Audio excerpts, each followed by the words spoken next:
Assalamualaikum warahmatullahi wabarakatuh. Anak-anakku kelas 9 yang saya cintai dan saya banggakan, yang berbahagia. Pada kesempatan kali ini kita ketemu lagi dengan mata pelajaran IPS atau ilmu pengetahuan sosial. Dan pada kesempatan kali ini kita akan membahas tentang dinamika penduduk benua Amerika dan benua Eropa.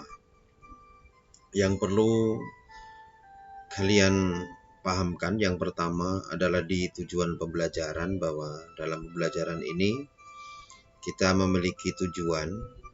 Diharapkan nanti anak-anakku semua mampu menjelaskan dinamika penduduk benua Amerika maupun mampu menjelaskan dinamika penduduk benua Eropa. Oke? Sebelum nantinya kita masuk pada benua Eropa pada poin 2, karena poin 1 yang lalu kita sudah membahas tentang benua Asia, dan pada kesempatan kali ini kita akan membahas Amerika dan Eropa. Sebelum belajar, marilah kita berdoa dengan doa sebelum belajar dengan tujuan semoga nanti kita dimudahkan di dalam pembelajaran ini sehingga kita mendapatkan ilmu yang bermanfaat, ilmu yang barokah, sehingga ilmu itu nantinya akan berguna bagi anak-anakku semua dalam mengarungi kehidupan, terutama pada masa yang akan datang atau masa depan anak-anakku semua. Oke, silahkan berdoa di rumah masing-masing. Kemudian yang kedua, di sini saya tuliskan seperti biasa ada slogan atau moto atau kata-kata mutiara terkait dengan belajar, bahwa belajar adalah harta karun yang akan selalu mengikuti pemiliknya kemanapun juga. Jadi intinya bahwa ilmu itu akan selalu mengikuti pemiliknya. Beda dengan harta. Harta pasti ditinggalkan. Tatkala kita pergi kita ditinggalkan. Tapi kalau ilmu itu selalu mengikuti kita, dan ilmu akan selalu menjaga kita. Dan orang yang berilmu itu biasanya lebih diperhatikan dan memiliki derajat yang lebih tinggi. Oleh karena itu, kepada anak-anakku semua, saya menginginkan kalian tetap semangat dalam belajar, selalu belajar, baik belajar ilmu agama ataupun ilmu umum, semuanya harus kita jalani, sebab kita harus memiliki dua ilmu itu. Di dunia kita juga harus memiliki ilmu dunia, untuk bekal akhirat kita juga harus memiliki bekal akhirat. Semoga dengan belajar ini kita selalu mendapatkan ridha dari Allah Subhanahu wa taala. Amin. Allahumma amin. Oke, untuk selanjutnya kita simak bersama-sama. Ini sedikit pengantar dari saya, dan materi juga nanti akan kita sampaikan pada link atau pada buku, pada LKS, pada literatur lain, atau anak-anakku bisa nanti mencari di internet. Oke, yang pertama ya poin 2, yaitu dinamika penduduk benua Amerika. Oke, benua Amerika itu berbentuk seperti dua segitiga, bagian utara dan bagian selatan. Nah, kerucut bagian yang pertama itu membentuk Amerika Utara, dan yang lainnya membentuk Amerika Selatan. Keduanya dihubungkan daratan sempit yang merupakan wilayah Amerika Tengah yang kecil. Bisa dilihat pada peta itu bahwa bagian utara dan selatan itu besar-besar seperti segitiga, di tengahnya kecil.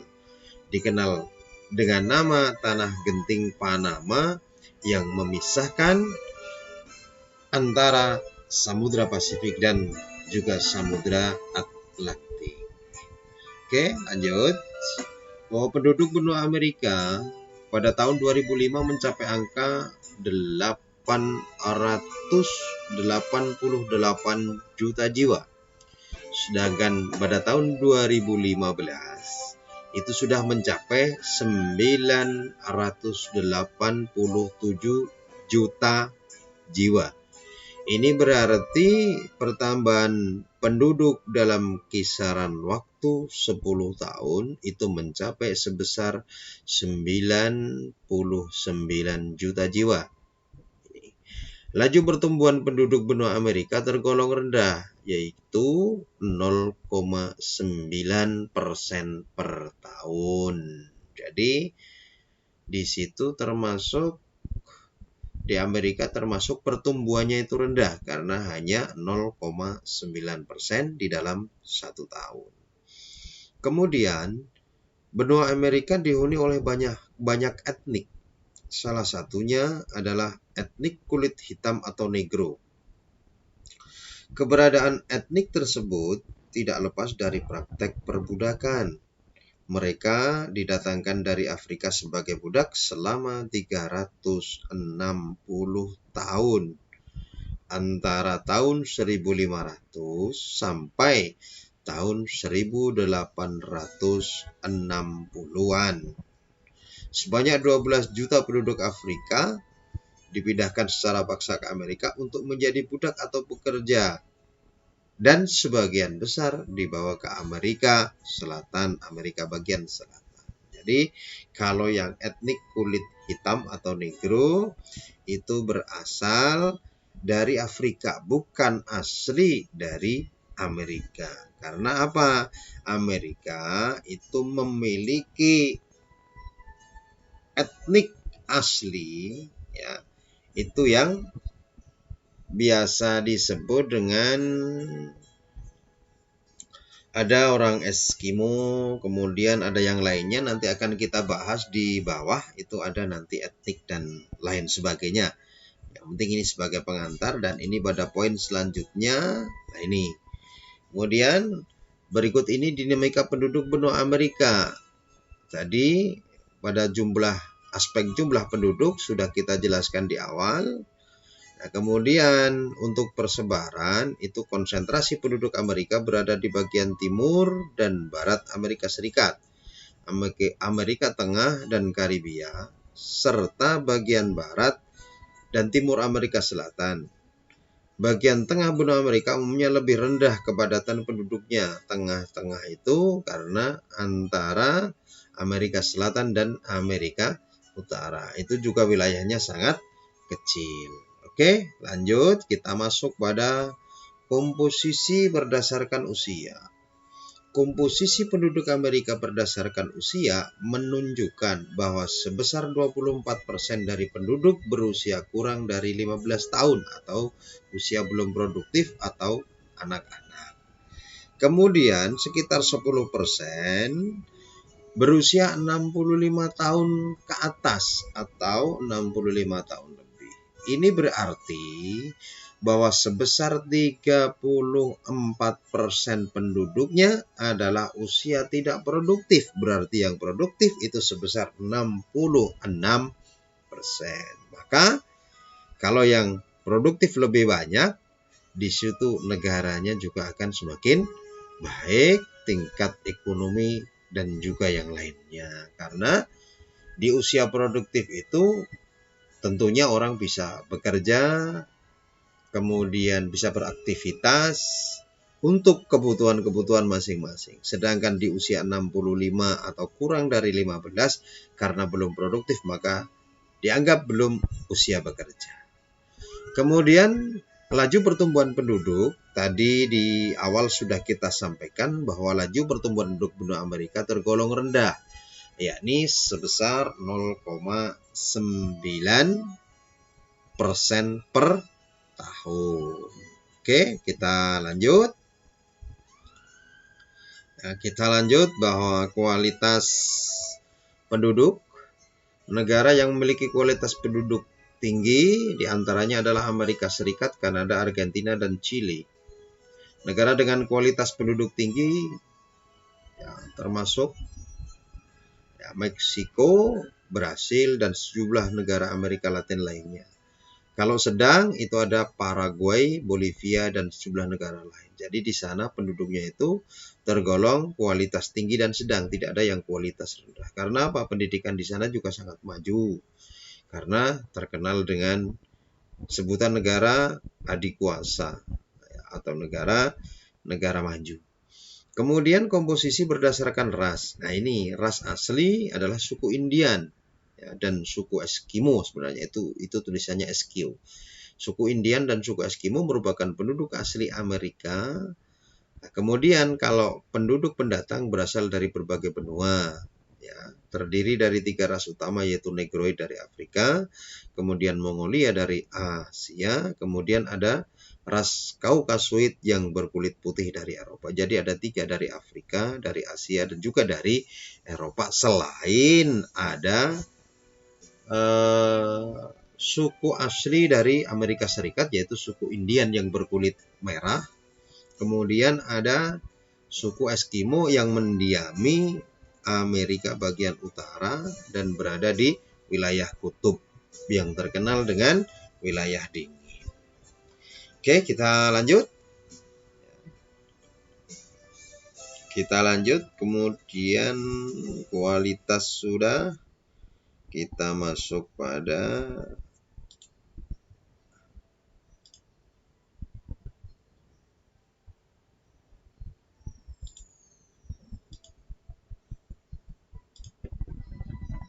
sudah ini. Ini berarti kita masuk pada ini. Dinamika penduduk benua Eropa. Jadi benua Amerika tadi sudah cukup sampai pada komposisi. Oke, silahkan itu bisa dipahami. Untuk penambahan materi kalian bisa mengambil pada buku, pada LKS, pada internet. Ya, yang penting ini hanya sebagai pengantar, silahkan untuk penambahan masing-masing. Kemudian yang kedua, dinamika penduduk benua Eropa. Ini. Jumlah penduduk pada suatu wilayah selalu mengalami perubahan. Hal ini terjadi karena adanya kelahiran, kematian, maupun migrasi. Jelas, yang namanya perubahan itu, ya 3 faktor itu yang menyebabkan ada kelahiran, ada kematian, dan ada perpindahan atau migrasi. Nah, keadaan penduduk baik dari segi jumlah, distribusi, maupun komposisinya disebut dengan dinamika penduduk. Eropa merupakan sebuah benua dengan pertumbuhan penduduk yang terbilang sangat kecil. Pertumbuhan penduduk Eropa yang relatif lebih rendah tidak lepas dari angka kelahiran yang lebih kecil dari 2 benua sebelumnya yaitu Amerika dan Asia. Angka kelahiran itu hanya 11 jiwa per 1000, berarti sangat kecil. Penduduk dengan angka kematian juga sama yaitu 11 kematian tiap 1000 penduduk. Jadi kematiannya juga kecil tapi kelahirannya juga kecil. Intinya bahwa di Amerika juga yang di benua Eropa yang tergolong negara maju secara otomatis semuanya itu bagus, tinggi. Jadi kemudian kita masuk selanjutnya, Eropa merupakan wilayah tujuan migrasi penduduk dari berbagai negara, khususnya negara-negara di Afrika Utara, Timur Tengah yang sedang berkonflik pada tahun 2005 saja.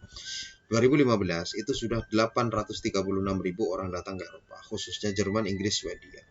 Daerah konflik seperti Syria, Irak, Mesir, dan beberapa negara lainnya menjadi penyumbang utama migran ke Eropa. Jadi ya khususnya dari Amerika, dari Asia dan juga dari Afrika itu yang datang ke Eropa untuk perlindungan dan untuk mengungsi karena di daerah itu ada konflik, sehingga untuk mencari kenyamanan. Oke, kita lanjut. Berikut ini dinamika penduduk benua Eropa. Ini di sini tertulis pada tahun 2005 jumlah penduduk Eropa mencapai 730 juta jiwa. Pada tahun 2015 angka tersebut bertambah menjadi 742 juta jiwa. Ini berarti terjadi penambahan sekitar 12.000 jiwa dalam kurun waktu 10 tahun. 12 juta jiwa dalam kurun waktu 10 tahun. Berarti pertumbuhannya sangat kecil. Kemudian persebarannya umumnya konsentrasi penduduk benua Eropa. Utara, selatan, dan barat ya, ini komplit. Jadi Eropa Utara, Eropa Selatan, Eropa Barat itu terkonsentrasi daerah situ. Konsentrasi penduduk tampak pada kota-kota besar dan sekitarnya seperti Amsterdam Belanda, kemudian Brussels, London Inggris, Madrid Spanyol, dan Warsawa Jerman. Jadi intinya di sana itu banyak perkotaannya dibandingkan dengan pedesaannya. Maka rata-rata penduduk banyak tinggal di perkotaan. Kemudian komposisi penduduk itu 16%. Ya, 16% kurang dari 15 tahun. Kemudian 17% berusia 65. 65 atau lebih. Berarti 33% penduduk Eropa tidak produktif. Ya, sebesar 67% berarti penduduk berusia 67%, ya, penduduk 15 sampai 65. Selain penduduk 65 dan 15 itu berarti dimasukkan dalam kategori penduduk yang produktif sebesar 67%. Nah, terpaut sedikit dengan Amerika. Kalau Amerika tadi 66, ini 67%. Laju pertumbuhan di sana sangat kecil, yaitu kurang dari 1%, hanya 0,2% per tahun. Ya, tadi di awal sudah saya sampaikan bahwa 11 jiwa per 1000 penduduk. Berarti ada 1000 orang, itu lahirnya hanya 11 per tahun. Kalau kita, banyak. 1000 bisa, kita itu 100-an. Tapi alhamdulillah, kenapa? Karena yang penting yang namanya hidup itu ya bergulir. Bergulir, kita akan digantikan oleh generasi kita atau anak-anak kita. Dan di sana itu kan banyak yang menganut paham tidak senang berkeluarga. Jadi di sana hubungan bebas. Hubungan bebas berarti hubungan yang di situ kaitannya dengan agama sangat tipis. Ya, oleh karena hal tersebut ya untuk kita sebagai negara-negara timur, kita tidak baik untuk mengikuti tradisi-tradisi yang berada di negara barat seperti Eropa. Kemudian kualitas, negara dengan kualitas penduduk sangat tinggi. Ini di sini sudah kategorinya sangat tinggi, antara lain Inggris, Jerman, Prancis, Spanyol. Kemudian penduduk dengan kualitas tinggi ada Romania, Ukraina, Bulgaria. Dan di sana rata-rata kalau Eropa itu memang penduduknya kualitasnya tinggi. Kemudian negara rata-ratanya itu juga negara maju. Ya, kalau di Amerika, di benua Amerika itu masih ada negara yang berkembang atau negara industri baru. Di negara Asia atau di benua Asia yang maju itu hanya sebagian kecil seperti Singapura, Jepang, kemudian Cina yang mau maju. Seperti negara kita itu masih tergolong dalam kategori negara berkembang. Oke, kita lanjutkan masuk pada komposisi berdasarkan ras. Rasnya banyak sekali ini. Jadi berdasarkan ras dan ciri fisiknya, penduduk Eropa dikelompokkan menjadi 5 suku bangsa. Sebagai berikut, yang pertama ada Nordik, Alpen, kemudian ada Mediteran, kemudian ada Slavia, kemudian ada Dinaric. Dan di situ memiliki ciri-ciri masing-masing. Itu bisa dilihat di buku atau di LKS nanti juga ada, atau di internet bisa cari. Intinya bahwa berdasarkan kategori ini ada 5 suku bangsa besar di daerah Eropa, dan ini suku bangsanya banyak sekali, rasnya banyak sekali. Cuma di situ tetap ada penduduk asli, ya, penduduk asli dari orang-orang Eropa yang biasa kita sebut dengan penduduk yang kulit putih. Tapi di situ tetap punya ciri-ciri fisik yang lainnya, karena di situ ada Nordik, ada Alpen, ada Mediteran, ada Slavia, dan ada Dinaric. Silahkan itu bisa dibaca. Ya, kemudian kita lanjut saja, nanti bisa dicari di buku dan saya juga akan menyampaikan link yang di situ ada pembelajarannya. Oke, kita lanjutkan untuk agama. Di sana itu juga yang paling banyak itu adalah Katolik Roma yang tersebar di Perancis, Spanyol, Portugal, Italia, Irlandia, Belgia, Jerman, dan Polandia. Kelompok terbesar kedua adalah Kristen Protestan. Ya, ini ada Eropa Utara, Eropa Tengah seperti Inggris. Kemudian yang ketiga adalah Kristen Ortodok di Rusia. Kristen yang lokal, artinya Kristen masa lampau. Ini di Ukraina, Belarusia, Yunani, Bulgaria, Romania, serta Serbia dan Montenegro. Kemudian ada Yahudi di Rusia. Kemudian agama Islam, ya, itu banyak dianut oleh orang-orang Eropa Timur di Bosnia, Albania. Dan Islam merupakan agama dengan jumlah pemeluk terbanyak. Sedangkan di negara Jerman, Prancis, di Belanda Islam menjadi agama dengan jumlah pemeluk terbanyak kedua. Ini termasuk di sana Islam di suatu negara. Kalau secara umum di Eropa itu sedikit, tapi kalau di negara itu ada di daerah Bosnia, kemudian Albania, di sana itu pemeluk terbanyaknya adalah Islam. Di Belanda, kemudian di Prancis, Jerman, Islamnya juga banyak di sana. Alhamdulillah. intinya di situ agama di sana itu yang paling banyak adalah dari mayoritas Kristen, karena Kristen terbagi menjadi 3. Ada Kristen Katolik Roma, ada Kristen Protestan, dan juga ada Kristen Ortodok. Oke, kita lanjutkan bahwa bahasa. Kemudian bahasa Inggris merupakan bahasa internasional, bahasa terbesar di Eropa. Ya, ini bahasa terbesar di Eropa adalah Rusia, kemudian diikuti Jerman. Beberapa bahasa lainnya adalah di Eropa itu adalah Spanyol, Portugis, Prancis, dan Belanda. Tapi memang untuk bahasa Inggris itu pokok masyhur di mana-mana. Bahkan di Asia itu juga banyak yang artinya kalau kita keluar karena bahasanya itu bahasa internasional, maka itu bagus dan itu dikenal oleh seluruh dunia. Maka dalam pendidikan khususnya di Indonesia itu bahasa Inggris juga diajarkan.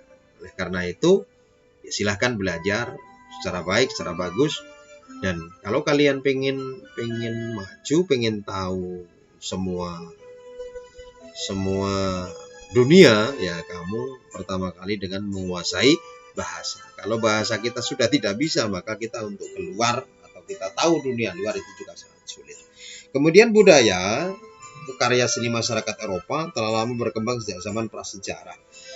Dalam bentuk lukisan, ada lukisan gua, lukisan batu. Kemudian ada klasik Bizantium, abad pertengahan. Kemudian ada barok rokoko, neoklasik, modern. Kemudian ada pasca modern. Kemudian sumber daya Eropa adalah Yunani. Sumber budaya Eropa adalah Yunani dan Romawi. Itu memang sudah zaman dulu terkenal. Di Yunani dan di Romawi itu sudah zaman masa lalu, itu sudah terkenal di sana. Termasuk memiliki karya seni yang sangat luar biasa. Dalam bidang ilmu pengetahuan, Eropa sangat terkemuka, khususnya bidang filsafat, penelitian, penemuan, kemudian ilmu pengetahuan dan teknologi, itu banyak dari Eropa. Oke, ini materi yang dapat saya sampaikan untuk pertemuan kali ini pada materi benua Amerika, dinamika penduduk benua Amerika dan juga dinamika penduduk benua Eropa. Oke, silahkan untuk disimak, dipelajari. Selamat belajar. Semoga dengan pembelajaran ini kita mendapatkan ilmu yang bermanfaat, ilmu yang barokah. Jangan lupa tetap semangat dalam belajar, jangan lupa beribadah terhadap Allah dan berdoa terhadap Allah. Semoga kita diberi kesehatan selalu. Amin. Allahumma amin. Terima kasih. Ada kesalahan saya mohon maaf. Kita akhiri. Wassalamualaikum warahmatullahi wabarakatuh.